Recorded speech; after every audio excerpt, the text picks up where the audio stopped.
Talk to any police official anywhere, and pretty soon he'll bring up the shootout. February 1997. 2 bank robbers in full body armor and firing AK-47s did battle with police on the streets of North Hollywood, California. It was every officer's worst nightmare come true.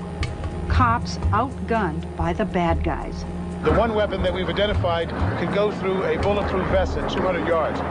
After the LA shootout, requests for surplus machine guns increased dramatically. The Los Angeles Police Department alone got 600 M16s from surplus. Nationwide, the number given away more than doubled this year.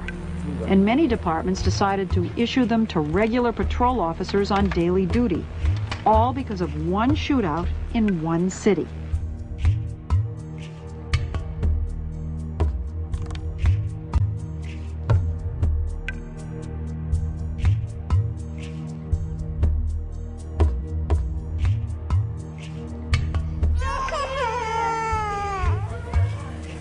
Till now, the diagnosis is not settled for this child. He complained from prolonged fever and this wasting.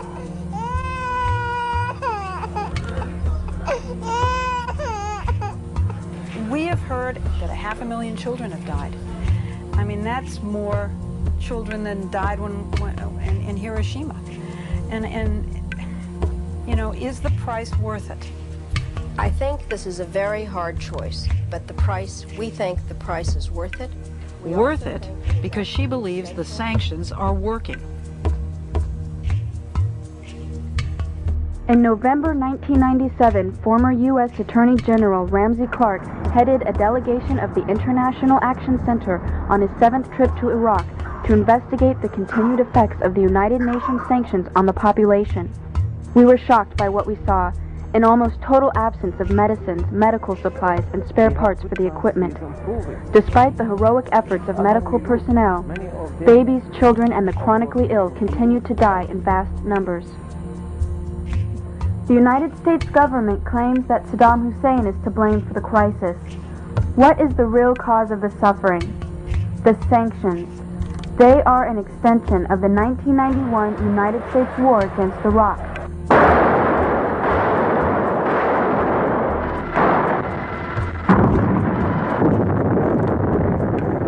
The goal was to cripple Iraq's infrastructure and make civilian life unsustainable. We demonstrated the capacity of technology to cripple a country without ever setting foot on it in the Persian Gulf. It's important to recognize that because it goes hand in hand with the sanctions. When we merely say that we flew 110,000 aerial sorties in 42 days, one every 30 seconds on the average, 24 hours a day, we ignore what we really did. Officials said the death toll was now 288, with many more to come. The trucks kept filling up and driving away, past waiting relatives who knew they might never be able to identify the bodies of their loved ones. The community of Almeria filled one of the first of many funerals with gunfire in sign of grief and fury, and with angry words aimed through foreign journalists. "My mother, she's gone," shouted this young man.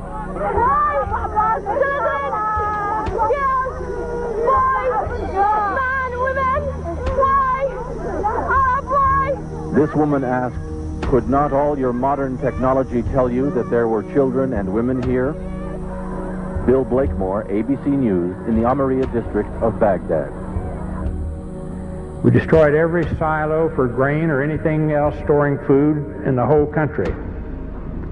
We destroyed all the storage and processing of food plants throughout the country. Even dates, the world's biggest exporter of dates. Famous processing and packaging plants in Baghdad, deliberately destroyed. We didn't want them to be able to feed themselves for a long, long time. We're all aware of the famous little powdered milk plant.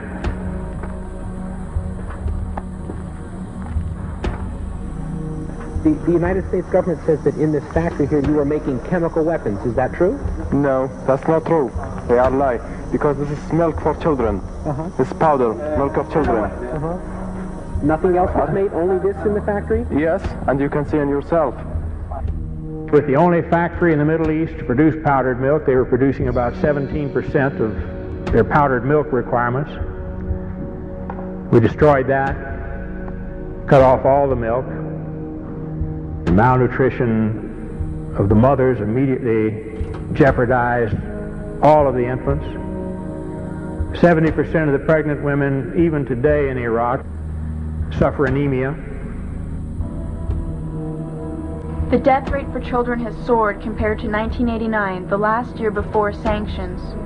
One of the biggest causes of death in Iraqi children today is diarrhea and dysentery due to the untreated drinking water. Iraq's water purification plants were heavily bombed in the war, and many that were repaired have broken down. The United Nations bans the import of spare parts and chlorine into Iraq to purify water. We saw the effects of this policy in the hospitals. This is the second attack of acute bloody diarrhea, anemic dysentery. Most of them are due to contamination of water. Is malnourished, anemic, underweight with a developmental delay. Diarrhea and vomiting. Do you have tap water there? No. You see the conditions of these children shouldn't happen anywhere, and it's caused by the sanctions the United States government insists upon.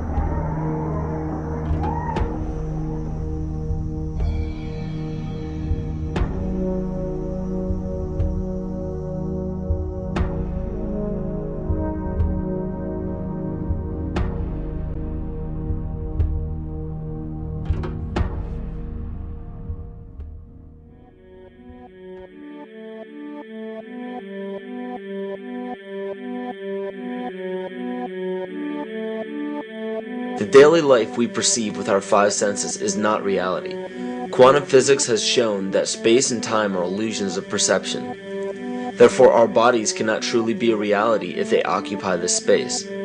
Ernest Rutherford performed an experiment in Manchester that revealed to him the shape of the interior of an atom. Scientists were shocked to discover that the atom is almost entirely empty space. The question then became, how could this empty atom possibly make the solid world around us? Our true consciousness does not exist in our brains or in our bodies. But this illusion of our individual bodies, along with the misinformation of our true origins, has manifested the idea that we all think independently from one another. With this misunderstanding, it would seem impossible to scientifically explain telepathy, clairvoyance, spiritual mediums, and other phenomena dealing with transferring information between sources without physical means of communication. But when you understand that there is a common spiritual bond between all things in the universe, and that we are all part of one divine intelligence, no phenomena is unexplainable. This simple understanding fills all the holes in modern religions. It explains reincarnation, déjà vu, predictions of the future, and literally every event, occurrence, or anomaly ever experienced. The blank matter within the most basic building blocks of perceivable existence is malleable and molded by intent.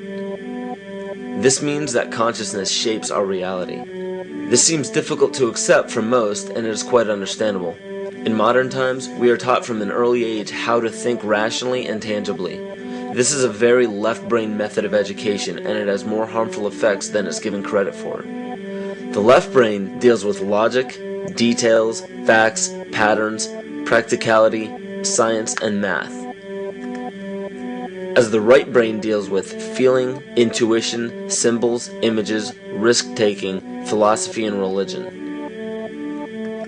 With a deliberate push for government-controlled educational curriculums, generation after generation of the youth are being taught to focus only on the facts, figures, and numbers. Repetition is used to train children subconsciously to accept what they're learning.